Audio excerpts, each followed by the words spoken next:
ඔන්න දුවේ පුතේ අපි දැන් දෙවෙනි පරිච්ඡේදයට ආවා.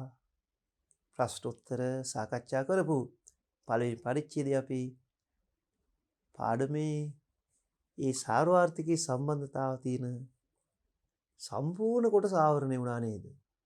කාන්දුයි විදී ඒත් එක්ක ගුණකය ඊට තරමක් කිට්ටු ඒ වෙනස් ප්‍රශ්න ටිකක් මේ පරිච්ඡේදයේදී ඉන්නේ බලමු. හොඳට ප්‍රශ්නේ තේරුම් ගන්න. ඒ ප්‍රශ්නේ තුල අපිට අපි නොහිතන වෙනත් පණිවිඩ එනවා. අවශ්‍ය දේ තේරුම් ගන්න ඕනේ මෙතන. ස්වාධීන පරිභෝජනය 400යි. ස්වායත්ත කියලාත් කියනවනේ. හොඳයි. ඒ 400යි මම පැත්තේ ගොන ප්‍රශ්නේ ලියාගෙන යනවා. ආන්තික පරිභෝජන නෙවියා පෙළඹවුණු පරිභෝජනය B MPC කෙටියෙන් ලියමු B 0.8යි. වැය කළ හැකි ආදායම 1200යි. ඉතින් YD කියලාම අපි ලියමු කමක් නැහැ. 1200යි. Y කිව්වත් ප්‍රශ්නයක් වෙන්නේ මේකේ මං තැන් වල ඔන්න විස්තරවල ලිව්වා මට ඉඩ තියෙන විදිහට ඔය කරුණු කාරණා ටික එච්චරයි. දැන් අහනවා ඒ Y වැය කළ හැකි ආදායම 1200 ඉහළ ගියොත් ඒ ඩෙල්ටා YD පරිභෝජන වියදම වැඩි වන්නේ කොච්චරකින්ද? උත්තරවම තිබුණා අපි ප්‍රශ්නෙට ගිහිල්ලා එමුකෝ. උත්තර ටිකම තිබුණු දෙන්න. මේ මුළු ප්‍රශ්නේම මෙතන තියෙනවා. අවසානයේ අහන දේ බලන්න. පරිභෝජන වියදම වැඩි වෙන්නේ කොච්චරකින්ද? ඒකත් අපි පැත්තක ලියගමුකෝ. ප්‍රශ්නේ ඩෙල්ටා C කොච්චරක්ද කියන්නේ. හරි දැන් අර ප්‍රශ්නේ දිහා බලන්න ඕනේ. මෙතන ඔක්කොම කරුණු කාරණා තියෙනවා. මෙතනින් අපිට ගොනු කරගන්න පුළුවන් පරිභෝජන ශ්‍රිතය C සමානයි A ධන BYD කිව්වට ඉතින් මේකේ බදු සංක්‍රාම එහෙම මොකුත් නැහැ. නික අනවශ්‍ය පීඩනයක් ඇති කරගන්න එපා YD දුන්නා කියලා. 400යි ස්වාධීන පරිභෝජනය 0.8යි ආන්තික පරිභෝජන අනුපාතය කොච්චරයි? දැන් ඩෙල්ටා YD 1200 නම්. කියන්නේ YD වෙනස් වෙනවා 1200කින්. පරිභෝජනයේ කීයද මේක හදන්න තියෙන්නේ මෙන්න මෙහෙමයි. අපි පොඩි පදනමක් හදාගමු මෙහෙම. පුංචි වගුවක් මම හදනවා. මෙන්න මේ වගුව දිහා බලන්න. එතකොට වට හොඳට පැහැදිලි වෙයි ප්‍රශ්නේ.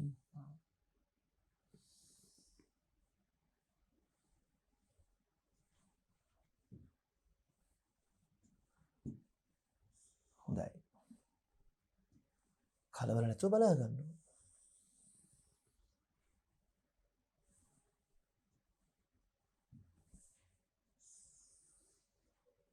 ඔබ තියගන්න. y එක තීරුවක y ගමු. C 400 ධන 0.8යි y. අපි එක ආදායම් මට්ටමක් ගමු. දැන් වෙනසක් අහනින්ද පදනමක් අවශ්‍යයි. හරිම ලේසියිනේ. ආදායම බිඳුව වුණොත් පරිභෝජනය 400යි. ඇයි? බිඳුව වගේ 0.8 ගුණයක් 400ට එකතු කරා. දැන් වැය කළ හැකි ආදායම අපිට අතන කියනවා 1200කින් වැඩි වෙනවා. Delta YD. මෙතන ඉතින් ඔයාලට පොඩි හරි සැකයක් තියෙනවා YD කියලා දීපුවා. මෙතන 1200 වෙනසක් ගමු. දැන් ඩෙල්ටා y 1200 එනවනේ. මෙතන 1200යි ඩෙල්ටා YD. බිඳුව 1200 ලියන්න ඕනේ 1000 උතන තියෙනවා. දැන් ඇප්ලයි කරමු අතෙන්. 1200 වගේ 0.8 ගුණයක් 400ට එකතු කරමු. 400ට ඔහොම ලියලා එකතු කරමු කවන්නේ. 0.8 වැඩි කිරීම 1200. ඉතින් 400ට එකතු කරමු. 0.8යිනේ දශම ස්ථානයක් අතහැරලා දශම මෙතන නතර කරගෙන 8ෙන් වැඩි කරමු. 8 වරක් 0 8 වරක් 16 ඉතුරු 1ක්. 8 වරක් 1 8යි 9යි. දැන් 960යි 400යි මෙතන පරිභෝජන වියදම වෙනවා 1360ක්. 960 ධන 400 පරිභෝජන වියදම 1360යි. මං ඒක ලියනවා මෙතන. හදන විදිය පෙන්වන්නේ. ප්‍රශ්නේ අහන්නේ මොකද්ද? පරිභෝජනයේ වෙනස. ඉතින් බලන්නකෝ 400 ඉඳලා 1360ට වෙනස කීයද? බිඳුවයි. 6යි 9යි 960යි. එහෙම තර්ක කරන්න ඕන නැතු එකපාර බැලුමට උත්තරේ ඉන්නේ නැහැ. බලන්න 960ක් තියෙනවද උත්තරේ? අර ඉන්නේ ලස්සනට. මේ ඉන්නේ 960 නේද?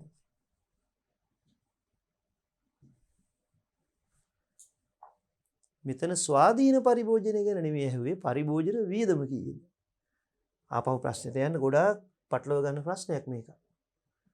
ස්වාධීන පරිභෝජනය 400යි කියලා දුන්නවට පරිභෝජන ශ්‍රිතය ගොඩනගා ගන්න අවශ්‍ය තොරතුරක්. ඒ අර බී දුන්නා වගේ MPC 0.8යි. වැය කළ එක 1200කින් ඊළ ගියහොත් දැන් බලන්න මම පදනම හදාගත්ත විදිය. අපි ඉස්සලා වෙනස හොයන්නම් කලින් අගයක් තියෙන්න ඕන. ඉතින් මෙතන බිඳුවම ගන්න නැතුව වට වෙන ඉලක්කම ගන්නත් තිබුණා. ඕනනම් 100 වගේ අරගෙන එතනදී ආවනම් මේ 400 නෙමෙයි නේද උඩ. ඒ වෙනසත් ඒ ඔය ඉලක්කම වෙනවා. ඒවත් හදා බලන්න. වඩා ලේසි තප්පරය හරි ඉතුරු කරගන්න බලන්න. බිඳුව දාපු ගමන් දන්නවා ආයි චක්‍රය දාන්න ඕනේ මෙතන 400යි. ඊට පස්සේ අපිට කියන ගාන දානවා. එතන මෙතන 1200 වෙනසක් තියෙනවා. දැන් ඔයා මෙතන 100 වගේ ගත්තා නම් 100 ඉඳලා 1200 වෙනසක් ගන්න මෙතන 1300 ගන්න ඕන. ඉතින් මෙතන පරතරේ 1200ක් තියෙන්න ඕන. ඒක තමයි ඒක හදන්න තියෙන සුදුසුම විදිය. තව ක්‍රම තියෙනවා නමුත් ඔබට පහසුම ක්‍රමේ ඔබේ මට්ටමට කියලා දුන්නේ මම. ඊළඟ ප්‍රශ්නයක් ආවා. දැන් ඔයාලට වේගෙන් යන්න පුළුවන් අර කලින් දැන් පදනමත් හදාගෙන දැන් කලින් ප්‍රශ්න 10කින් ගත්තු ගැම්මත් එක්ක කලින් පරිච්ඡේදේ මේක පොඩ්ඩක් වේගෙන් යන්න පුළුවන් බලමු. ආන්තික ඉතුරුම් නැමියාව 0.25යි. MPS 0.25යි.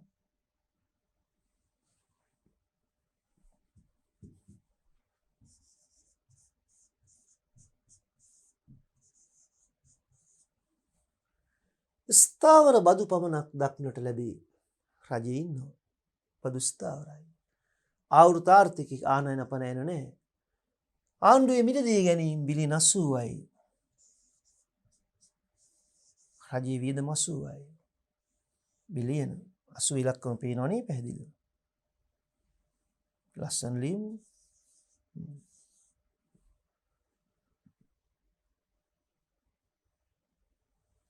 ආණ්ඩුවේ මිලදී ගැනීම බිලියන 80ක් ඉහළ යාම වෙනස හේතු කොටගෙන නිමෙවුම උපරිම වශයෙන් වැඩි වන්නේ අපෙන් අහනවා නිමෙවුම වැඩි වෙන්නේ කියලා කියන්නේ මේ ඩෙල්ටා y කොච්චරක්ද කියලා අහනවා. රජයේ වියදම 80ක් නම් ආන්තික ඉතුරුම අනුපාතයක් දීලා තියෙනවා නම් නිමෙවුම වැඩි වෙන්නේ කොච්චරකින්ද කියන එකට පදනම හදාගන්නකො මේ. රජයේ වියදම වැඩි වෙනවා වගේ යම් ගුණාකාරයක් තියෙනවනේ ගුණකයේ වැනි වාර ගණන. කී හොයාගමු. කී කියන්නේ කවුද පැත්තකින් ලියමු. එක බෙදීම MPS ගුණකය. MPS දෙනවා. එක බෙදීම 0.25යි මේ දීලා තියෙන MPS. එහෙනම් ගුණකයගේ 4යි 1.25ව 4යි. කී 4යි. ඔතන ඉලක්කම ලියන්න. දැන් රජයේ පරිභෝජනයේ වෙනස 80යි. දැක්කනේ විසඳන විදිහ. මම එහෙම ලියන්න. 80 වගේ 4 ගුණයක් සමතුලිතයේ ආදායම වෙනස් වෙනවා. 320යි. ඔතනම ලියලා දාමු.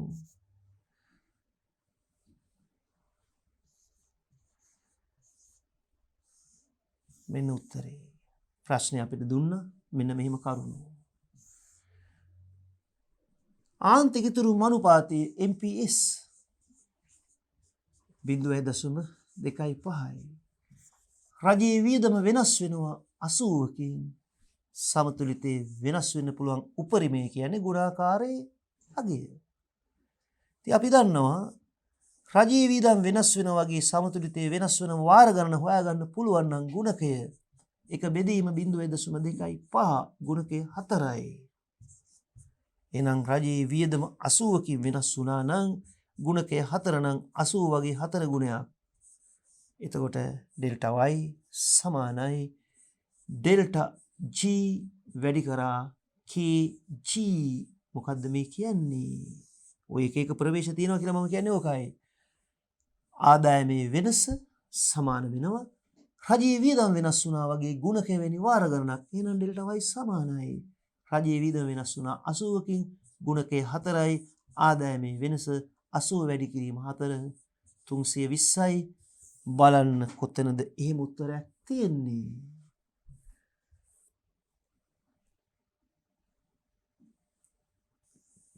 බිලියන 320කින්ය.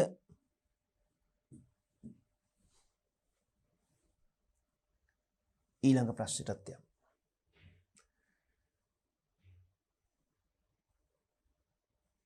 මේ මොඩ්යුල් එකේ ප්‍රශ්නයක් කලින් ආවේ නැහැ. බලන්න. රජයේ කටයුතු නොමැති ආවෘත ආර්ථිකයක පරිභෝජන සිතය C සමානයි 30 ධන 0.7යි y. අපි දන්න පරිභෝජන සිතයක්. මේ ආර්ථිකයේ සමතුලිත ආදායම මිලියන 300ක් නම් ආයෝජන මට්ටම කොපමණ වේද? ප්‍රශ්න ටික තේරුම් ගන්න අලුත් ස්වභාවයක්, අලුත් රටාවක්. කලින් අහුවේ නැති. බලමු. කියන පණිවිඩය මේකයි අපිට කියලා දෙන්නේ. රජයේ කටයුතු නැහැ, බදු සහන ආධාර රජයේ වියදම් නැහැ. පරිභෝජන සිතේ තියෙනවා. දැන් අපි දැනගන්න ඕන රජයේ කටයුතු නැති වුණාට කුටුම්බයි ව්‍යාපාර අංශයයි ඉද්දී ආදායමේ පරිහරණය වියදම එන්නේ E සමානයි C ධන I. මෙන්න තරකය. y සමානයි E. මේ සමාර වියදමේ සංරචක දෙකක් තියෙන්නට ඕනේ මේ රජය නොමැති උනත් මේ සරල ආර්ථිකයේ. දැන් අපි ඒකට දීලා තියෙන තොරතුරු ආදේශ කරමු.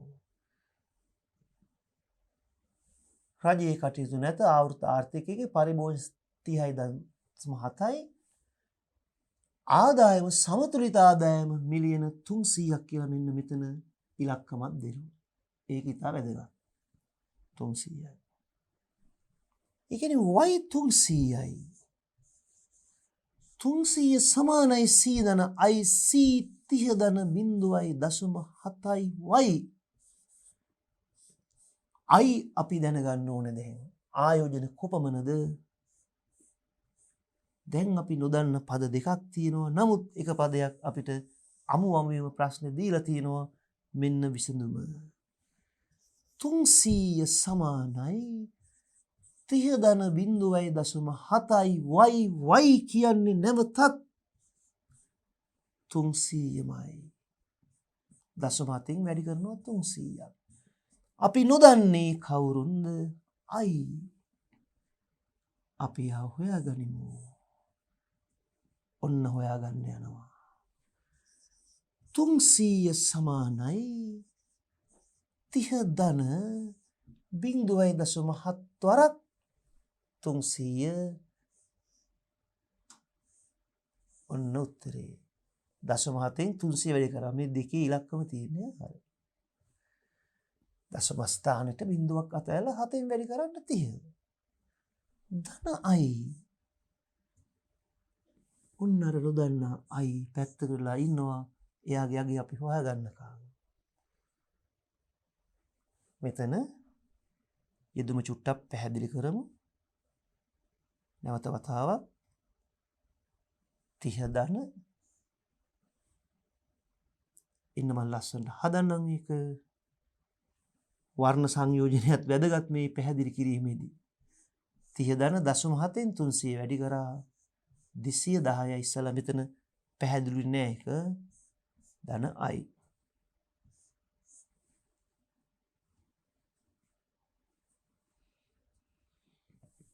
මම අයව වෙන් කරලා පෙන්නන්නේ යාව මතු කරගන්න ඕන නිසා. එතනයි තියෙන්නේ ප්‍රශ්නෙට උත්තරේ. එවනම් 300 දැන් මෙතන 210යි 30යි 240 ධන I නම් I කීයද? 300යි එහා පැත්තේ 240 මෙහාට එනවා ඍණ 240ක් වෙනවා. එහෙමනම් ආයෝජන වල අගය 60යි. අන්න තර්ක ගේන විදිය. ගොඩාක් අය එතනදී කලබල වෙනවා.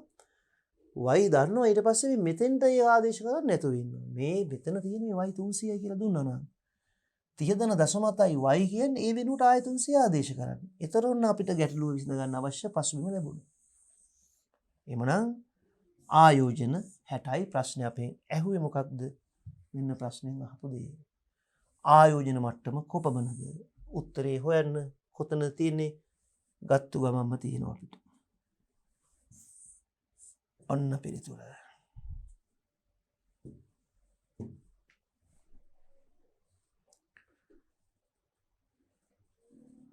සමීකරණ විසඳපු හැටි තප්පර ගණක් අය බලන්න. ඔන්න ඔක්කොම සම්පූර්ණ තියෙන ඕවරෝල් විසඳපු විදිහ. ආයෙත් මෙහෙට ගිහින්නේ. හරිනේ? ඊළඟ පේරට යන්න. ඔන්න ඊළඟ ප්‍රශ්නේ. පොඩි වගුවක් එහෙම දීලා තියෙනවා. ඔකට බය වෙන්න එපා. ඉලක්කම් තියෙනවා. කල්පිත ආර්ථිකයක සිතාගත්තු ආකෘතියක්. ජාතික ආදායම සම්බන්ධව පහත දැක්වෙන தත්ත්වයන් දැක්වේ රුපියල් බිලියන වලින්. පුද්ගලික පරිභෝජන වියදම C. ආයෝජන වියදම I.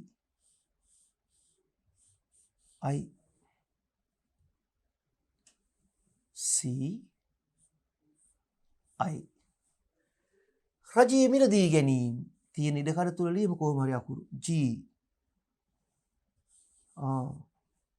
අපනයන නිපයුම් එක්ස්පෝර්ට්ස් දලදේශීය නිෂ්පාදිතය Y. 1920යි. හොඳ ඉලක්කම්. ශුද්ධ අපනයන කොපමණද? අපනයන තියෙනවා තමයි. ශුද්ධ අපනයන කොපමණද? අපි මෙහෙම කරමු. y සමානයි අපි දන්නවා c ධන i ධන g ධන ශුද්ධ අපනයන nx. ආදේශ කරගෙන යන්න. මේ ඉලක්කම් සංකේත දාගත්තේ නිසායි. y 1920ක් දීලා c 1200යි. ආයෝජන 400යි. මේ ඉලක්කම 1200 බිඳුවයි ලියන මම ලියදී 6 වගේ දැක්කේ එක. ආයෝජන 400යි. රජී පරිභෝජන වියදම් දීලා තියෙන්නේ 300යි. ශුද්ධ අපනයන අහන්නේ අපනයන දීලා තිබුණට කමක් නැහැ. අපිට x දීලා තියෙනවා. අපි ශුද්ධ අපනයන තනි කරලා ගමු. නැත්තම් ඔයාලා පටලව ගන්න ওই ප්‍රශ්නේ. ධන nx එයාව යහන්නේ. පොඩි දෙයක් නේ තියෙන්නේ. 1920 සමානයි මේ ඔක්කොගේම එකතුවයි ශුද්ධ අපනයනයි. නම් මේ ටික ගමු. 1920යි මම මෙහෙම ලියන්නම් මේ තියෙන ඉඩ කඩ තුල ගැටලුවක් නැහැනේ. 1200යි 400යි 1600යි 300යි 1900යි. ඒකට එකතු කරන්න ඕන ශුද්ධ අපනයන nx. දැන් අපි දන්නවා මෙතන 1920යි නම් 1900 මෙහාට ගෙනාවා. ඔන්න පරතරය ආවා. nx වල උත්තරේ ධන 20යි. අර x පටලව ගන්න එපා උතෙන්ට. nx ශුද්ධ අපනයන මොයමු. 20යි උත්තරේ. හදිස්සියවත් මේ උත්තර දිහා බලපුවම 20ක් දැකපු ගමන් ලකුණු දෙන්න එපා. මෙයා රින 20 මේ ඉන්නේ. යා නෙවෙයි. රුපියල් බිලියන 20යි. අපි අනිත් උත්තර මොනවද කියලා දන්නේවත් නැහැ. ඒවා හොයන්නේවත් නැහැ දැන්. මේ හරි උත්තරේ හොයාගත්තෙන් පස්සේ මේ මොනවද කියලා හොයන්න එපා. ඒ තප්පර ගානක් විභාග රේසයක් අපිට. ඒකයි මේ ටෙක්නික්ස් අල්ලගන්න. නැතුව ප්‍රශ්නේ අරන් ඒකදී උත්තර මේ එකින් එක එනවද කියලා හොයන්න එපා. උත්තරේ හොයලා අදාළ උත්තරේ තියෙන තැනට එක ඉල්ලේ යන්න ફોකස් කරන්න. එච්චරයි. අතන 20 හරියටම ගලප ගන්න ඕනේ. ධන 20ක් එන්නේ. 20යි කියපු පළියටම උත්තරේ නිවැරදි වුණේ නැහැ. මොකද ඍණ 20කුත් තියෙනවනේ. එතකොට අපි හරියට ගලප ගන්න ඕන අවශ්‍ය පිළිතුර. තවත් වගුවක්.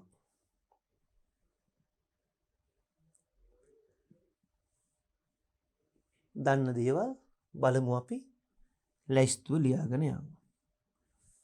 C පරිභෝජන වියදම බදු ටැක්සස් බදු අයභාරය රජ ආදායම ආණ්ඩුවේ මිලදී ගැනීම මං ඉඳ තියෙන තැන ලියන්නම් කමක් නැහැ විභාගය. ඔයා කොහොම ඒ වගේ ලියාගෙන යන්න. ඒක ටග්ගර ආයි මේ වාක්‍ය කියවන්න ඕනේ නැහැ. ටට්ටගර පේනවනේ තොන්නේ ලයිට් දැම්මා වගේ නේද? හොඳයි. ආනයන ඉම්පෝර්ට්ස් අපනයන එක්ස්පෝර්ට්ස් දරදේශීය නිෂ්පාදිතය වයි මත මෙතනට මම මෙතන ලිව්වා. ආයෝජන මට්ටම වන්නේ හුරු පුරුදු ප්‍රශ්නයක් ඒක. බලන්න එක වගේ ප්‍රශ්නයක්. එන අපි දන්නවා මෙතන. අපිට ක්‍රම කීපයක් තියෙනවා මේක හොයාගන්න. අපි මෙහෙම යමු. කාන්දුවේ විදීම් ක්‍රමයට යන්නත් පුළුවන්. අපි මේ විදිහේ බලමු. y සමානයි e c ධන i ධන g මේකේ අපනයන ආනයනක් තියෙනවා. x ඍණ m ඔය සුද්ධ අපනයන. දලදේශීය නිෂ්පාදිතය 8000යි. 8000 සමානයි පරිභෝජනයේ 5000යි මෙතන. ඉඩ හදාගමු නේද ටිකක් මෙහෙට යන්න. ආයෝජන දීලා නැහැ. රජයේ වියදම තියෙන 1500යි ආයෝජන දීලා නැහැ. ඒකනේ ගැටලුව අපිට දැන් මෙතන හොයාගන්න තියෙනවා. ඔන්න ආයි. ටිකක් සැරට ලිව්වා.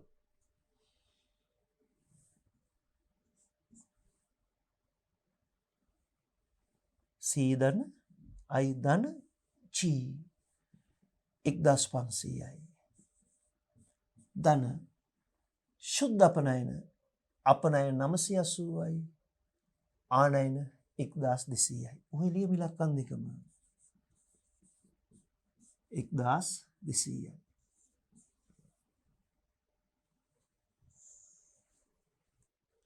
අපි හොයමු දැන්. මේ පැත්තේ තියෙන 8000ක්.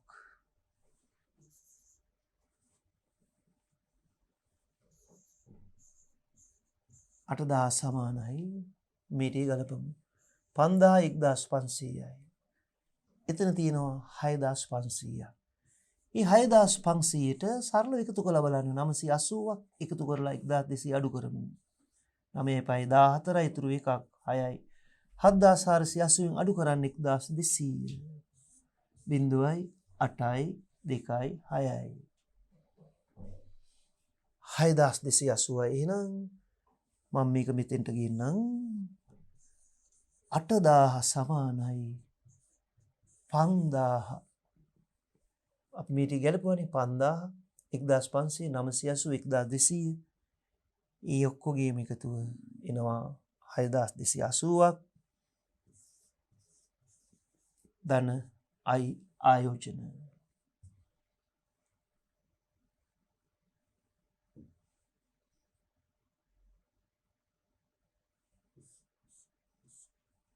එහෙනම් ආයෝජන කියන්නේ 8000 ඍණ 6280. එහෙනම් ආයෝජන වල අගය 8000න් 6280 අඩු කරමු බිංදුවයි 1720යි. නැවත බලන්න 8000න් 6200 අඩු කරා බිංදුවයි 10 ඉතුරු එකක් 10යි 8යි 1720යි. බලන්න උත්තරේ කොතනද තියෙන්නේ මම පොඩ්ඩක් මෙතන පිරිසිදු කරලා දෙන්නම්. මෙන්න මෙතන තියෙනවා පිළිතුර. මගේ පෙර වැඩත් එක්ක චුට්ටක් ඒක ඔයාට අපහැදිලි වගේ නම් මෙන්න මේ කොටස පොඩ්ඩක් මම අයින් කරලා දෙන්නම්. කොහොම කන්න ගියොත් අපිට අවශ්‍ය ඉලක්කමත් මැකිලා යයි. ඕම ඇති ඔය ඇති. එහෙනම් මෙන්න පිළිතුර.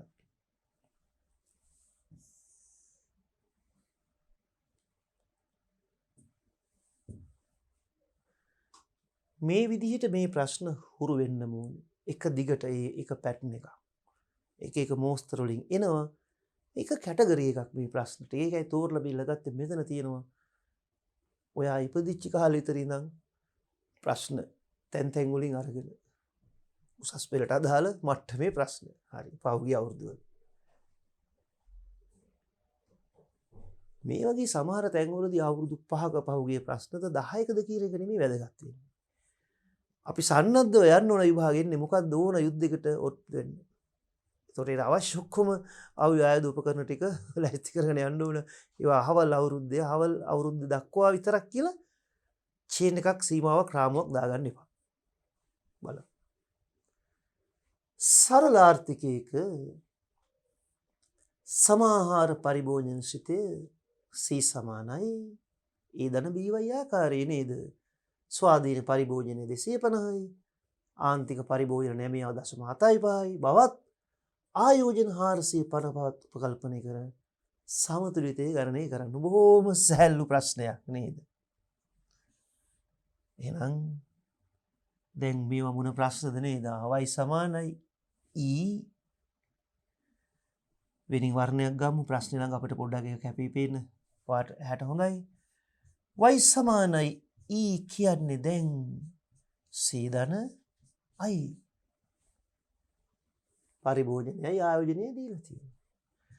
එහෙනම් y සමානයි 250 ධන 0.75යි y ධන i ආයෝජන 450යි. දැන් ටිකක් වේගය වැඩි කරගන්නත් උත්සාහ කරන්න. දැන් ඔයාලට තියෙන අත්දැකීම අනුව අර තේරෙනවා මෙතන y 1.75යි y. එහෙනම් අනිවාර්යයෙන්ම මේ පැත්තේ 0.25යි y කියලා දැන් මනෝමයෙන් වගේ ටක් ගාලා හදලම ගේනවා නැත්නම් වෙනතර ලියනවා y ඍණ 0.75යි y. දැන් MCQ වගේ ප්‍රශ්න පත්‍රයක නම් තව චුට්ටක් ඔයා උත්තරේ ලියන්න අවශ්‍ය වෙන්නේ නැහනේ. මතු කරගන්න ඉඳ මේ කෙටි ක්‍රම වලට යන්න දැන් ඔයා ප්‍රගුණ වෙන්න. වේගය වැඩි කරගන්න. හැබැයි ඒක හරියටම ගණනය වෙන්නත් ඕනේ. දැන් මේ පැත්තේ තියෙනවා 450යි 250යි 700යි. එහෙනම් y සමානයි 700 බෙදීම 0.25 දෙපැත්තම 0.25 බෙදනවා කියන එක තමයි මේ කරන්නේ. දැන් කැල්කියුලේට් කරන්න මට ඉස්සලා උත්තර හොයලා තියෙන්නේ. මම මෙතන ලියද්දි ඔය හදලත් ඉවරයි 700 දශම ස්ථාන දෙකට බිංදු දෙකක් දාලා බෙදමු 25න්.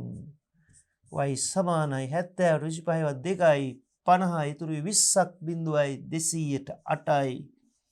තව බිංදු දෙකක් තියෙනවා. සමතුලිතය 2800යි. ඒක බොහෝම ලේසි බෝනස් ප්‍රශ්නයක්. ලකුණුත් එක්ක මේ ප්‍රශ්නේ වෙලා තියෙන්නේ. ඒකයි මම බෝනස් ප්‍රශ්නයක් කියලා උනේ. 2800. හොයන්න කොහෙද ඉන්නේ? ඔය ඉන්නේ. එකින් එකට චෙක් කරන්න දෙයක් නැහැ. උත්තර හිට දාගත්තයින් පස්සේ 100ක් ෂුවර් තමුන්ගේ පිළිතුර නිවැරදි.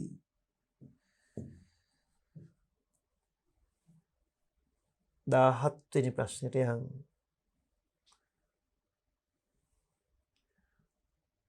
ආයෝජන ගුණකයේ වටිනාකම වැඩි වන්නේ පහත සඳහන් කවර කරුණක වැඩිවීමක් නිසා දලුත් අත්දැකීමක්. ගුණකයේ යගේ වැඩි වෙන්න ඕන. ආයෝජන වියදමීම නෙවෙයි හොඳට බලන්න. ගුණකයේ යගේ වැඩි වෙන්න ඕන. දැන් ආයෝජන ගුණකය කියන්නේ මොකක්ද? මෙන්න බලන්න. කවර හෝ ගුණකයක් වැඩි වෙන්නයි මෙතන සිද්ධිය. ki එක බෙදීම MPS. ලවේසා හරි පිළිබඳ ප්‍රශ්නයක්. දැන් මේ ගුණකයගේ වැඩි වෙන්න නම් ඔයා දන්නවා මේ හරය MPS එන්නේ අඩු වෙන්න. උදාහරණයක්ත් ගන්න ඕනේද? ගමු කමක් නැහැ. අපි මෙහෙම හිතමුකෝ. එක බෙදීම MPS 0.5 තිබුණා කියමුකෝ. එහෙනම් ගුණකය 2යි.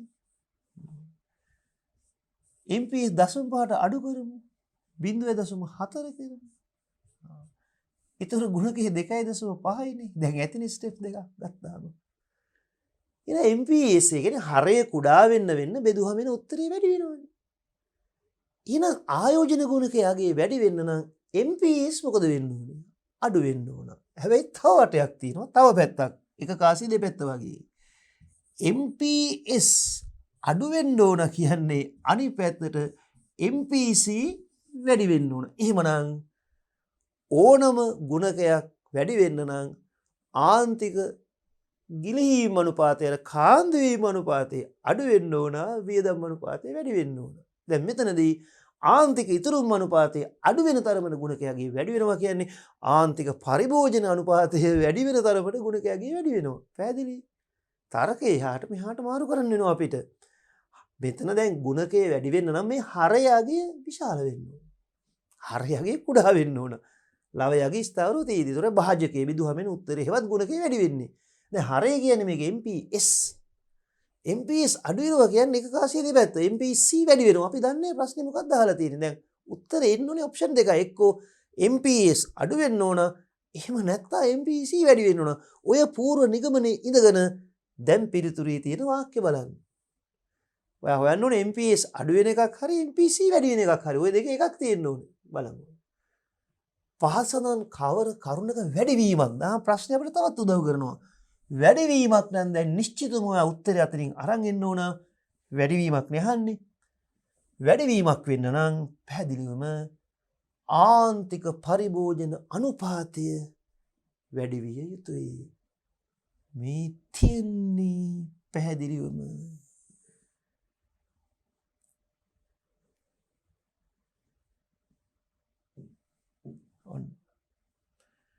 මේ බලන්න අපි එකට පොඩි පසුබිමක් හදාගමු තව. දැනුම තහවුරු කරගන්න.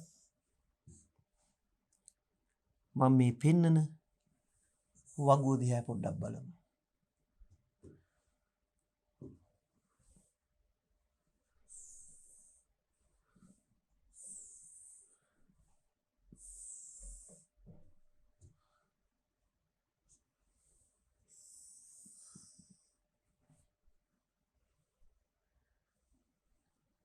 තීරු වැඩිනුත් එක තියෙනවා කවන්නේ බලන්න.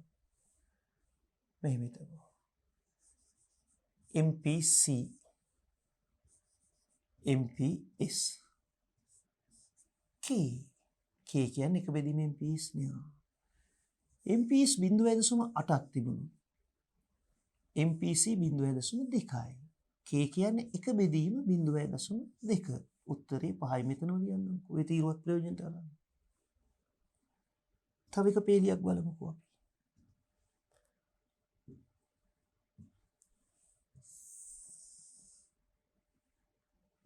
ඊළඟට මම කරන්නේ මේ MPS වල අගය දැන් දෙකනේ තිබුණේ. අපිට වෙන්න ඕනේ ගුණකය වැඩි වෙන්න ඕනේ. එහෙමයි අපේ ප්‍රශ්නේ ආවේ. ගුණකයගේ වැඩි වෙන්න ඕනේ. එක බෙදීමේ MPS එහෙමනම් මේ හරය කුඩා වෙන්න ඕන. අපි හිතමු MPS 0.1යි. ගුණකය 10යි. MPS 0.1යි කියන්නේ MPC කීයද? එකනේ MPS 0.9යි. එහෙමනම් ගුණකයේ අගේ වැඩි වෙන්න පුළුවන් අවස්ථා දෙක තමයි. එක්කෝ MPS අඩු වෙන්න ඕන. එහෙම නැත්නම් MPC ගියගේ වැඩි වෙන්න ඕන. ඒ වගේ දේවල් ශනිකව එහෙම මතු කරගන්නත් පුළුවන් වෙන්න ඕන. ඔයාලට පොඩි පොඩි කෙටි ක්‍රමත් එක්ක නැත්නම් කටපාඩම් කරගෙන යන්න එපා. ඔන්න එහෙමනම් ප්‍රශ්නේ සහ පිළිතුර. ආයෝජන ගුණකයේ වටිනාකම වැඩි වෙන්න නම් පහත සඳහන් කවර කරුණක වැඩිවීමක් නිසාද එහෙම වෙන්නේ? ආන්තික පරිභෝජන අනුපාතයේ marginal propensity to consume MPC වැඩි විය යුතුයි. පැහැදිලි. අපි යමු ඊළඟ ප්‍රශ්නෙට. දැන් 18 වෙනි ප්‍රශ්නේ. බලන්න දැන් වේගය වැඩි වුණා නේද? අර කලින් කරපු ප්‍රශ්න 10 ගැම්මත් එක්කයි මේ ප්‍රශ්න ටික ඔයා වේගෙන් කරගෙන ගියේ. ඊට වඩා විස්තරාත්මක ප්‍රශ්නක් තිබුණා. ඒ කියන්නේ තවත් වේගය වැඩි වෙනවා. තවත් ප්‍රශ්න කරද්දී අපි සෑහෙන සාධාරණ වේගකින් යම් වුණා. මේ ප්‍රශ්න ටික අපි ආදර්ශ ප්‍රශ්න ටික මම ගත්තු පදන විවර කරලා එතනින් මේ පරිච්ඡේදය නවත්තලා අපි යන් ඊට පස්සේ 2006 ඉඳලා පහුගිය විභාගවල ප්‍රශ්න වල ටිකක් වෙනම රිද්ම් එකකට වෙනම වේගයකට යමු. හොඳයි මේ ප්‍රශ්නෙත් කියවන්න. ආර්ථිකයක සමාහාර වියදමේ අඩුවීම E අඩු වෙන්න ඕන. මේ E තුල තියෙන සංරචකයන් කවුද කියලා දන්නවනේ දැන්.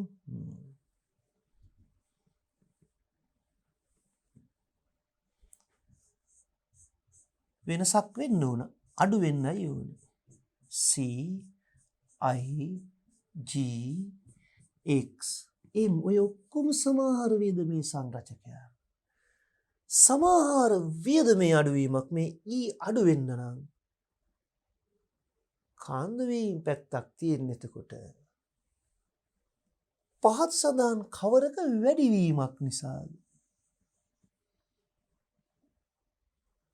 දැන් බලමු. පරිභෝජන වියදම C එයා වැඩි වුණොත් ගුණකයේ වැනි වාර ගණනකින් සමහර වියදම් වැඩි වෙනවනේ. ඒක වෙන්න බෑ. දැන් එකින් එක චෙක් කරන්න බලන්න මේ ප්‍රශ්න විදිය. ආණ්ඩුවේ මිලදී ගැනීම. එයා වැඩි වුණත් ප්‍රසාරණයක් නෙවෙන්නේ. විදීමක්. තුන්වෙනි එක. ආනයන වැඩිවීම. ආනයන වැඩි වෙනවා කියන්නේ කාන්දු වීම. කාන්දු වීම වැඩි වෙන තරමට සංකෝචනාත්මක බලපෑමක්. අන්න උත්තරේ. මේ දෙක අදාළ නොවෙන්නේ කියලාත් බලන්න. ආයෝජන වියදම වැඩිවීම වෙන්නේ නැත්තේ ආයෝජන වැඩි වෙන්න ගුණකයනි වාර ගණනකින් සමතුලිතයේ වැඩි වෙනවා සමහර වියදම. විදේශ ප්‍රේෂණ ගලා ඒම් කියන්නේ මේ සිංහල බලන්න විදේශ මුදල් ගලා එනවා. අපනයන තුලින් මේ එහෙමනම් මෙතන තියෙන මේ ගිලිහීම කාන්දු වීම වැඩි වෙන තරමට සංකෝචනාත්මක බලපෑම සමහර වියදම අඩු වෙනවා. නිවැරදි පිළිතුර ඔන්න දැන් ඔයාට පේනවා. ආනයන වියදම වැඩි වීම.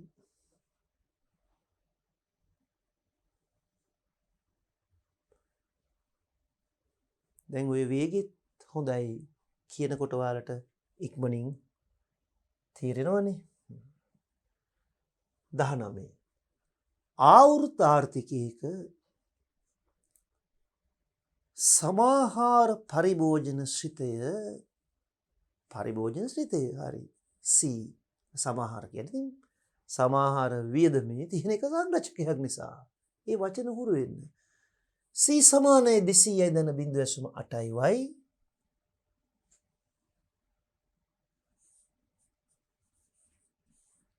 ඔන්න මම ලියුවා සමතුලිත ආදායම් මට්ටම බිලියන 4000යි.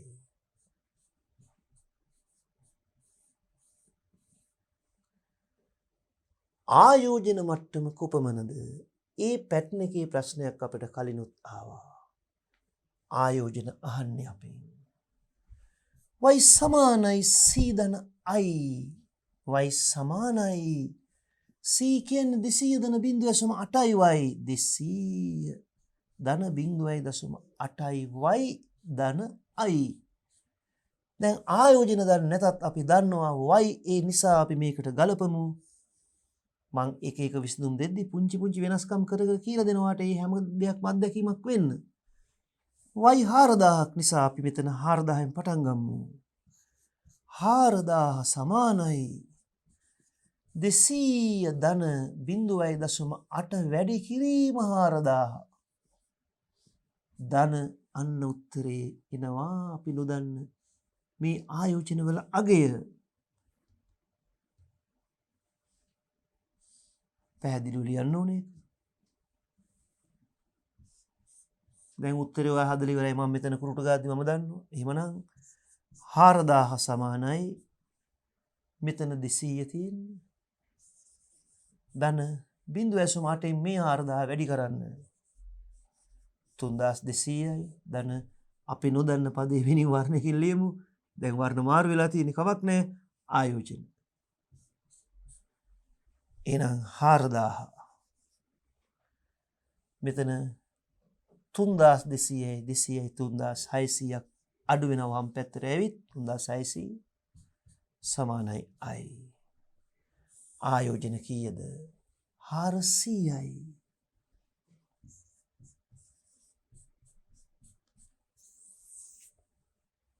ඔන්න උත්තරේ. කො අපේ ප්‍රශ්නේ මේ තියෙන්නේ? නිවැරදි උත්තරේ ફોකස් කරගන්න. මෙන්න ආවා.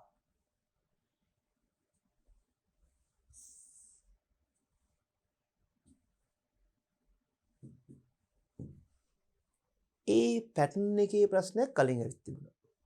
එකම જાතිය ප්‍රශ්න ඉලක්ක මාරු කරලා එනවා ඉතින්. ඒකත් හොඳ අත්දැකීම. අපි මේ මෝස්තරේ මේ පදනමේ අවසාන ප්‍රශ්නේ ඊට පස්සේ මම පුංචි සමාලෝචනයක් ගේන්නම් ඔයාලට. කිසියම් ආර්ථිකයක් දර රුපියල් බිලියන 3000ක වූ සමතුලිත මට්ටමක පසුවේ. සමතුලිතයේ 3000යි. y 3000යි. එහෙමයි අපිට ලියන්න වෙන්නේ. පැත්තකින් ලියාගන්න මේක ගොඩක් විස්තරයට ඉඳින් තියෙනවා. y 3000යි. ප්‍රශ්නේ මේ ලියන්නේ. රුපියල් බිලියන 4000ක නිමැවුම් මට්ටමක් අවශ්‍යයි.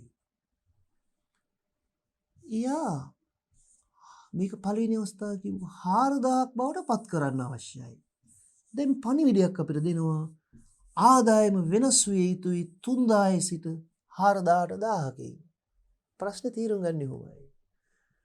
3000ක් පවතිනවා 4000ක් අවශ්‍යයි. නම් 1000ක් දක්වා වැඩි කරන්න ඕනේ ඩෙල්ටා y. යෝග්‍ය නිර්දේශය අපෙන් අහන්නේ බලමු ඉතින්. ආන්තික ඉතුරුම් නැමියාව 0.2යි. MPC 0.2යි. දැන් අපෙන් අහන්නේ වඩාත් යෝග්‍ය නිර්දේශයේ කුමක්ද? ඒ කියන්නේ ආදායම 1000කින් වැඩි කරන්න මොකද කරන්නේ? දැන් MPC 0.MPC කියලා ලියන්නේ MPS 0.2යි. MPC ඔච්චර කුඩාගයක් ඉන්න බෑනේ. ඒවා මුද්‍රණ දෝෂ. අතපසුහි MPS මෙන්න මෙතන සකුල ලියමු. MPS 0.2යි. දැන් අපි ගුණක දන්නවා. එක පහර දැන් ඔලුවට එන්නේ මොකද්ද? එක බෙදීම MPS. එක 0.2 බෙදලා ගුණකය 5ක් එනවා. ඔය හැබැයි වියදම් ගුණකය. දැන් මේ ප්‍රශ්නේ චුට්ටක් අපිව ප්‍රශ්නයද කරන ප්‍රශ්නයක්. දැන් MPS 0.5 නම් ඔයා හිතනවා ආයෝජන 1000ක් නම් වියදම වෙනස් වෙන්නේ මොකද්ද වෙන්න ඕනේ කියලා. ඒවා පූර්ණ නිගමනය කරනවා මෙන්න මේ වගේ. ගොඩාක් ශිෂ්‍ය ඔතන ඔහොම තමයි ප්‍රශ්නේ පටන් ගන්න. හරි. එමනම් ඩෙල්ටා y බෙදීම ඩෙල්ටා e සමහර වියදම වෙනස් වෙන්න ඕන හෝ කියලා පස් ගුණයකින් කියලා හිතලා මේකට ආදේශ කරනවා මෙහෙම. ඩෙල්ටා y 1000 නම් ගුණකේ 5 නම් සමහර වියදම වැඩි වෙනවා 200කින්. ඔය ගැලපීම් හරියට හරි තර්ක.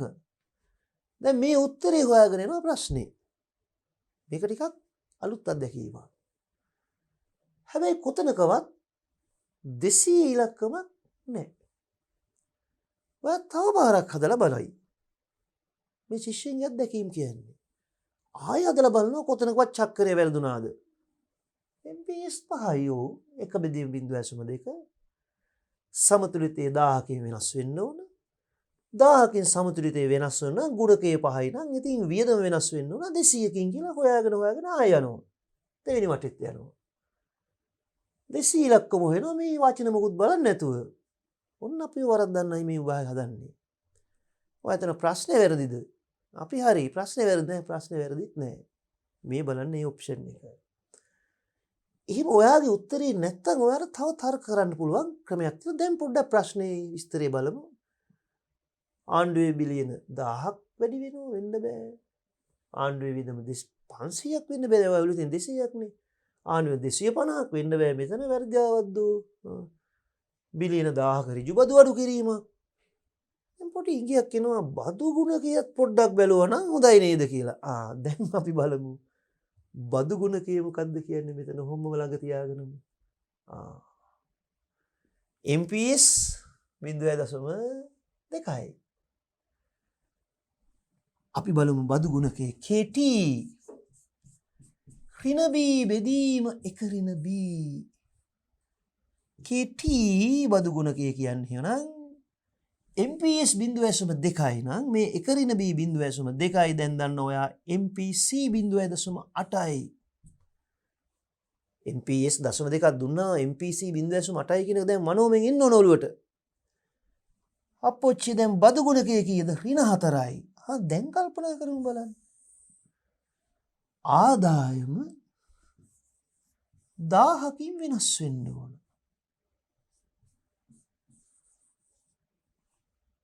බදු ගුණකයේ ඍණ 4යි නම් දැන් කියන්න මෙතන බදු වෙනස් වුණොත් මේ වැඩේ වෙන්න බැයිද? පුළුවන්. ආදායම 1000කින් වෙනස් වෙන්න ඕනේ. බදු ගුණකයේ ඍණ 4 නම් මෙතන උත්තරේ එනවා 250. 1000 250. 4. දැන් බලන්න ලකුණ. ආදායම 1000කින් වෙනස් වෙන්න නම් බදු ගුණකයේ ඍණ 4ක් නම් දැන් මෙතන මොකද වෙන්නේ? ඍණ 250. එහෙනම් බදු 250කින් අඩු වුණොත් කාන්දු වීම අඩු වෙනවා. අන්න සමතුලිතතාවය වැඩි වෙනවා. දැක්ක නේද? ගොඩාක් දරුවෝ විභාගෙදී මේ ප්‍රශ්නේදී බදු ගුණකය ගැන හිතුවේ නැහැ.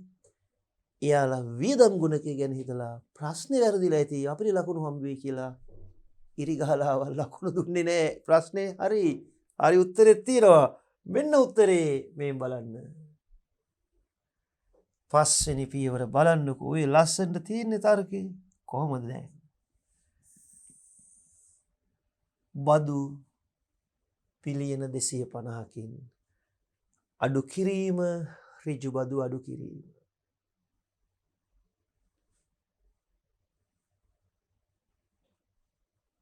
ටිකක් හොඳ ලයිට් එකක් දාමු නේද? දැන් අපි ලයිට්ස් දාගෙන ආයේ ඔක්කොම උත්තර වලට හරි. ඒවට බලද්දී ඔක්කොම අහුවෙයි. එතකොට ඒ ප්‍රශ්නේ එනම් ඔන්න ඉවරයි. දැන් හොඳ පුහුණුවක්, හොඳ පසුබිමක්, හොඳ මූලික දැනුම් මතක් කර ගැනීමක් වුණා මේ පරිච්ඡේදයේදී. දැන් අහගන්න හොඳට. සිද්ධාන්ත කරුණු කොච්චර ඉගෙන ගත්තා? ඒ වීඩියෝස් දෙතුන් වතාවක් බලන්න. ප්‍රශ්න වලට උත්තර ලියන තැන තමයි වැදගත්ම දේ තියෙන්නේ. හැබැයි ප්‍රශ්න වලට උත්තර සාකච්ඡා කරන එක තේරුම් ගන්න නම් අර සිද්ධාන්ත කරුණු ඉතා හොඳින් අවබෝධ වෙලා තියෙන්න ඕනේ. ඒ නිසා ඒ සිද්ධාන්ත වලින් තොරව හොඳ පුහුණුවක් ගන්න බෑ ප්‍රශ්න උත්තර සාකච්ඡා නොකර. ප්‍රශ්න උත්තර සාකච්ඡා කරන්නත් බෑ සිද්ධාන්ත කරුණු හොඳට අවබෝධ කරගත්තේ නැත්නම්. එහෙනම් වැඩ දෙකක් තියෙනවා අපිට. අර වීඩියෝස් වල සිද්ධාන්ත පාඩම් උගන්වද්දී එකකවල එකින් එක අරගෙන බලන්න. ඊට පස්සේ මේ ප්‍රශ්න උත්තර සාකච්ඡා කරමින් පස්සේ ඔයාලට පුළුවන් හොඳ ලස්සනට පෙළ ගැස්මක් තියෙනවා. අපේ ඒ පාඩම් මාලා ඉදිරිපත් කරද්දී ඒ අදාළ ඒකකේ පරිච්ඡේද වෙන් කරලා තියෙනවා. එතෙන්ට ආපහු ගෙයින් නැවත මතක් කරගන්න. මින් එහාට ඔයා කිසිම මහන්සියක් වෙන්න ඕනේ නැහැ. වගකීම 100ක් අපි සතුයි. ඒ යුතුයකම අපි ඉෂ්ට කරනවා. ආය වග කියවෙමයි කියන්නේ මේ පැකේජ් එකෙන් එහාට කිසි දෙයක් නැහැ. අවශ්‍ය සියලු දේ මෙතන තියෙනවා. සියලු දේ හොඳම දේ ඔබට ඔබේකේ අවස්ථා ප්‍රයෝජන ගන්න. දැන් මම පුංචි මතක් කිරීමක් කරනවා. මේ අපි කතා කරපු ප්‍රශ්න 20 ඊටාම තීරණාත්මකයි බහුවර්ණ කොටසෙදී. එවැනි ප්‍රශ්න තමයි වැඩි වශයෙන් එන්නේ. අපි ඊළඟට සාකච්ඡා කරද්දී ප්‍රශ්න පත්‍ර 2006න් පටන් ගත්තාම මේ දක්වා සියලු ප්‍රශ්න කතා කරනවා. ඒතර බහුවර්ණ ප්‍රශ්නත්, ව්‍යුහගත ප්‍රශ්නත් හැම එකක්ම. එතකොට මෙතනදී නැවත මතක් කරන්න අපි බොහෝ විට මේ කතා කරපු ප්‍රශ්න වලට ගොනු වුණේ ගුණක ක්‍රියාවලිය, තව කාන්දු වීම සහ විදීම් අතර සම්බන්ධතාවය. ඔන්න ඔය අතර තමයි දෝලණය වුණේ මේ ප්‍රශ්න අපි සාකච්ඡා කරපු කරුණු ඔක්කොම. ඒතර මේ ගුණක ක්‍රියාවලිය තුළ ඊටාම සරලව ඔයාලට පැහැදිලි අපි ගුණක වර්ග 5ක් ඉගෙන ගත්තා. ඒ හැම එකක්ම වගේ මෙතනදී අපිට ලැබුණා සංක්‍රාම ගුණකයේ. මෙතනදී අපිට ප්‍රශ්න එකවත් ලැබුණේ නැහැ. ඒ කියන්නේ ඉදිරියේ ලැබෙන්න නියමිතයි. එහෙමනම් නැවත මතක් කරගන්න. ස්වාධීන පරිභෝජන ගුණකයත්, ස්වාධීන ආයෝජන ගුණකයත්, ස්වාධීන රජයේ වියදම් ගුණකයත් මේ ගුණක තුනම එක බෙදීම MPS ආන්තික ඉතුරු අනුපාතයේ පරස්පරය වුණා. බදු ගුණකය වෙනස් වුණා. බදු ගුණකයේදී ආවේ ඍණ B බෙදීම 1 ඍණ B. ඒ කියන්නේ ඍණාන්තික පරිභෝජන නැමියාව ඇත්තටම ආන්තික ඉතුරුම් නැමියාවෙන් බෙදුවා. සංක්‍රාම ගුණකයේ උනේ ඒක නෙමෙයි. සංක්‍රාම ගුණක හැටගත්ත සම්පූර්ණ ඒකේ විලෝමය ධන ආන්තික පරිභෝජන නැමියාව බෙදු ආන්තික ඉතුරුම් නැමියාවෙන් ඉකරෙන B. ඊට පස්සේ අපි ඊට වැදගත් විශේෂ තත්ත්වයන් දෙකක් දැක්කා. මෙන්න මේ තියෙන KT මේ KR වෙන් කරගමු. කෙටියෙන් පෙන්වන සාරාංශයක්. හරි. ඊට විශේෂ දෙයක් අපි ওই සිද්ධාන්ත කරුණු වලින් හඳුනාගත්තා. දැන් ඉදිරි ප්‍රශ්න වලත් අපිට ඒව මතක් වෙන්නට ඕනේ. රජයේ වියදම් ගුණකයේ සහ බදු ගුණකයේ එකතුව එකක් වෙනවා. ඒකෙන් යුනිටරි අර යුනිට් මල්ටිප්ලයර් ඒකීය ගුණකය කියලා ඉංග්‍රීසි භාෂාව එක තැනකදී කිව්වා. මම සිද්ධාන්ත පන්තිවල කියලා දුන්නා. එතකොට ආවේ මේ ගුණක දෙකේම එකතුව එකක් එනවා. ඒතොරේ ගණිතයේ බීජ ගණිතය ගැන දන්න සංකේත වලින් ඔයාලට මේක පැහැදිලිව පේනවා. මෙතන එක ඍණ b බෙදීම එක ඍණ b එන්නේ. ඊතර උත්තරේ එකයි. හැබැයි පටලවා ගන්න එපා. ඒකයි මෙන්න මේ පෙන්නන දේ සංක්‍රාම ගුණකයේ සහ බදු ගුණකයේ තිබුණේ kr ධන kt ගත්තොත් b බෙදීම එක ඍණ b ධන ඍණ b බෙදීම එක ඍණ b. ඒතර මේවා එකිනෙක කැපිලා ගියා. උත්තරේ බිඳුවක් වුණා. උදාහරණයක් වශයෙන් මෙතන අත්තුත් සංක්‍රාම ගුණකයේ ධන දෙකක් ආවොත් බදු ගුණකයේ ඍණ දෙකක් එන්නේ. වගේ ඉලක්කම් දෙකේ එකිනෙක විරුද්ධ අගයන්. ඒ කරුණුත් හොඳට සාරාංශ කරගන්න. දැන් ඔයා දැක්කා කොයි තරම් මූණවරවල් තියෙනවද ප්‍රශ්න අහන්න පුළුවන් විදිහවල්. එහෙමනම් අපි තවත් ජයග්‍රාහී පියවරක් ඉතාම විශේෂ විදිහට අවසන් කරා. පරිච්ඡේද දෙකක් අපි ගත්තා. කලින් පරිච්ඡේදයේ පැයකට ඉතා ආසන්න වේලාවක් මිනිත්තු 2-3ක් වැඩිපුර ගත්තා. මෙතනදිත් අපි ඊට වඩා මිනිත්තු 2-3ක් අඩුවෙන් අරගෙන වේගෙන් ගිහින් ප්‍රශ්න 20ක් සාකච්ඡා කරා. පරිච්ඡේද දෙකේ වෙනම ඊළඟ පරිච්ඡේදෙ මුණ ගැහෙන 2006 විභාග ප්‍රශ්න පත්‍රය ඉඳන් ඉදිරියට එනවා. පැරණි නිර්දේශවල, අතුරු නිර්දේශවල, නව නිර්දේශවල තියෙන ඔබට අවශ්‍ය සියලු ප්‍රශ්න අපි එතනින් උකහාගෙනයි තියෙන්නේ. අතීතයේ කොච්චර පස්සට ගියත් මේ ප්‍රශ්න ඔබට අදාළයි. අනාගතයේ තවත් අවුරුදු ගණනාවක් සඳහා මේ අපි උගන්වන වීඩියෝස් වළංගුයි. ආර්ථික විද්‍යාව තියෙන තාක් මේ විෂය කරුණු වෙනස් වෙන්නේ නැහැ. ඒවා නිශ්චිතයි. එහෙමනම් ඒ සන්තෝෂයත් එක්ක අපි මෙතනින් සමුගනිමු. නැවත මුණ ගැහෙමු ඊළඟ පරිච්ඡේදයේදී පසුගිය විභාග ප්‍රශ්න බහුවර්ණ ප්‍රශ්න සමග ව්‍යුහගත ප්‍රශ්න. එතෙක් ඔබට ජය.